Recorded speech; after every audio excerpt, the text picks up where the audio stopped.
Our hearts go out to all the families. Mourners gathered in Edmonton last night to remember the 63 Canadian victims on Ukraine International Airlines Flight 752 after Prime Minister Justin Trudeau vowed to find out what happened.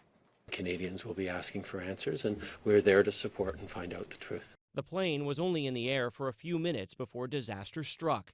The Boeing 737's flight data was abruptly silenced as it climbed towards 8,000 feet during a seemingly normal takeoff.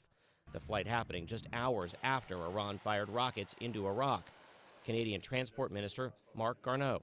We lost contact with it, suggesting that something very unusual happened. Holes in some wreckage at the crash site drew comparisons to damage done to the Malaysian air flight that was shot out of the sky over Ukraine more than 5 years ago. Can you say categorically, one way or another, that the plane was not shot down? I cannot. It is too early to speculate. The Iranians say they recovered the black boxes, but they were damaged and may be missing some data. The country says it won't give the U.S. or Boeing access. Former NTSB Chairman James Hall. You can't squash speculation except with the truth. And the only way you're going to have the truth here is have a thorough and fair investigation. The 176 on board the 3.5-year-old airliner included a newlywed couple, several children, and students returning to universities after winter break.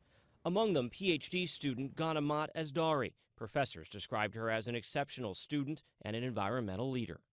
Just the thought of one of our students dying in such a tragic circumstances is just horrifying.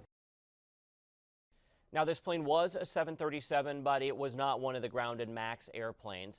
This particular class of 737 has an excellent safety history. This particular aircraft went through a maintenance check just days before the crash. The airline has a solid safety and maintenance record.